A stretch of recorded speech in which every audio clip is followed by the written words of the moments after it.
Welcome and welcome back to Tracy's Global Kitchen, and on today's episode we'll be flying all the way to Tanzania, guys. Tanzania is my neighboring country and I did just discover that I've never gone there. Why? And I've gone to many countries just from the comfort of my kitchen. So today we just decided to make this Mahamri. Okay, it's Ramadan season, and why not make something that complements our Muslim family? Okay, so as you can see, I saw people saying that if you make Mahamris and they don't have this white line, those are not Mahamris. Our Mahamris are even puffed up, guys. If you want to just tell me that I didn't do this, I might not believe you when it comes to this recipe. Because tell me, why does my Mahamri look so perfect? My Mahamris look so perfect. I think after this I might start a Mahamri business. So come on, grab your tickets, let's go to Tanzania. Guys, for the Mahamri, this is how we check whether our water is warm, since we don't have a kitchen thermometer. So just take a clean pinky. Our hands are clean. Just dip in your clean pinky, and this water is warm. This water should be warm. Okay, because somebody can ask me, how do I know the right warmth? But the right warmth is, you see, the temperature is that you can wash a small baby. That is the right temperature. Okay, so that is just how you do it. And then you have this is how I just store my yeast. You store your yeast in a polythene bag. Just have to, you see, this is a lot, but trust you me, most of the time your yeast will always be alive, because you know you should not expose your yeast to air. Okay, then I just measure 1 tablespoon. Okay, like so. Don't overdo it. And the same applies to wrapping up. Then we're also going to add in 1 tablespoon of sugar. The sugar acts as a catalyst, okay, so that our yeast can bloom fast. Okay, just give it a quick stir like so, and then we just cover this. Just going to ensure that we cover it properly with an airtight lid like so. So let's meet up after 15 minutes. Guys, imagine, look at this. After 15 minutes, our yeast is even it's well proven. Okay, our yeast was alive. I'm so happy about that. Look at that. Okay, so it's good to use. So if your yeast is not like this, just start everything with a new batch of yeast. Okay, so let's get started. Look at that. You have to see these bubbles. I'm so happy. So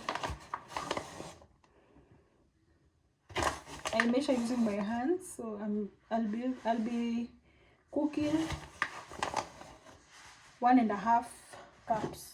Okay, remember, this is something that I'm trying out. Okay, so here we have some coconut cream. I'm just going to add it in our part of this bloomed solution.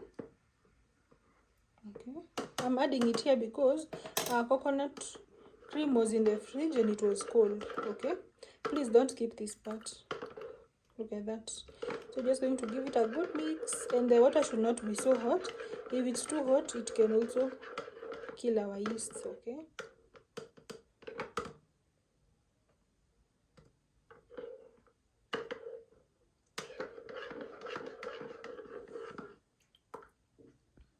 so we're going to add in some sugar. Just enough. And then we add in our yeast mixture. Okay, so this is the test. We're trying to check whether we're going to have any sticky dough on our clean hands. Okay, and don't forget to knead as you stretch.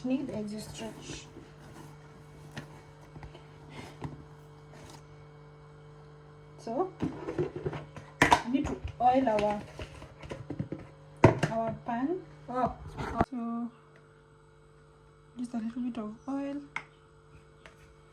Sure that you smear. Then you just take your dough.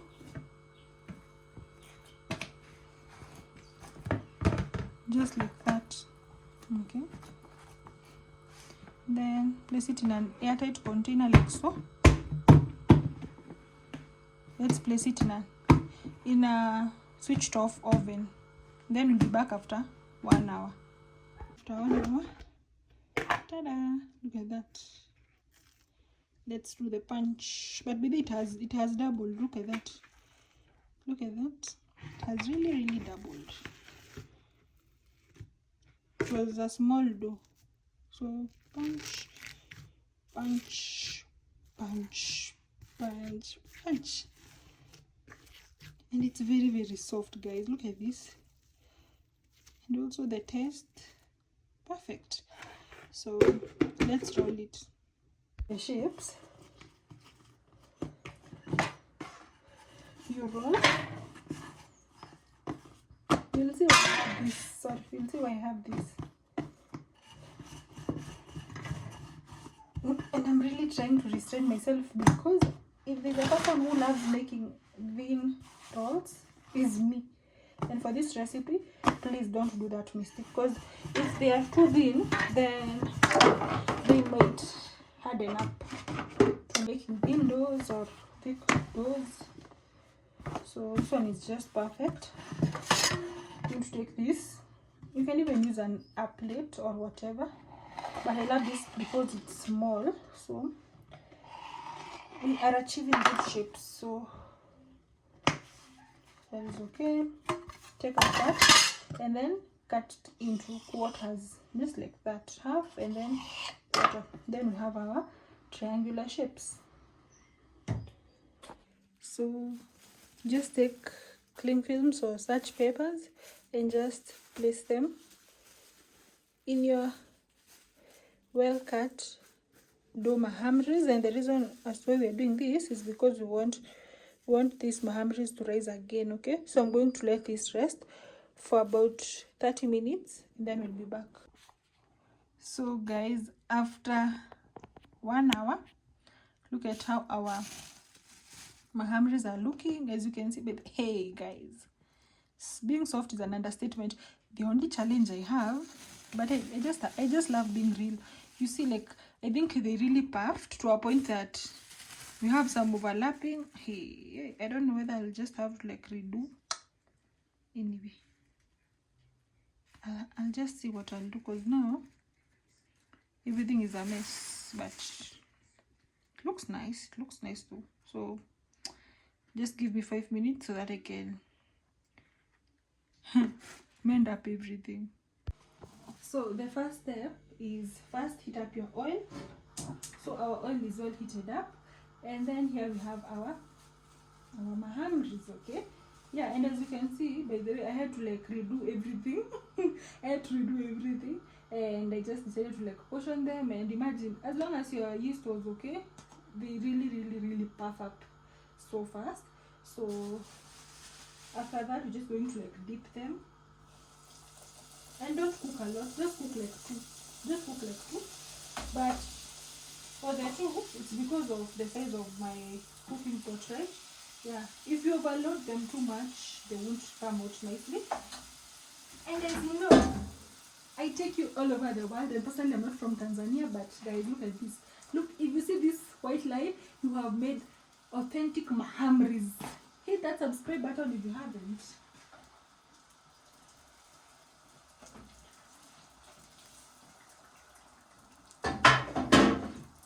These ones are very authentic mahamris. Look at that. Look at that, guys.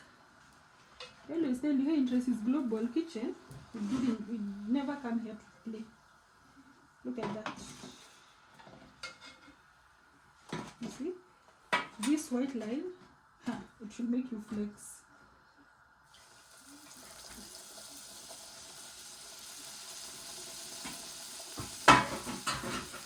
Just let them puff up and then you just turn. Okay? Because if you let them like that, they're going to, I've seen that they puff until they burst. So just let them puff and then you just turn. And just like that, you have your mahamris, because you don't have to always eat bread or other things in the morning like eggs, you know, spice up your mornings. Okay, and by the way, you can even take this with even beans. Okay, and my kitchen really smells nice.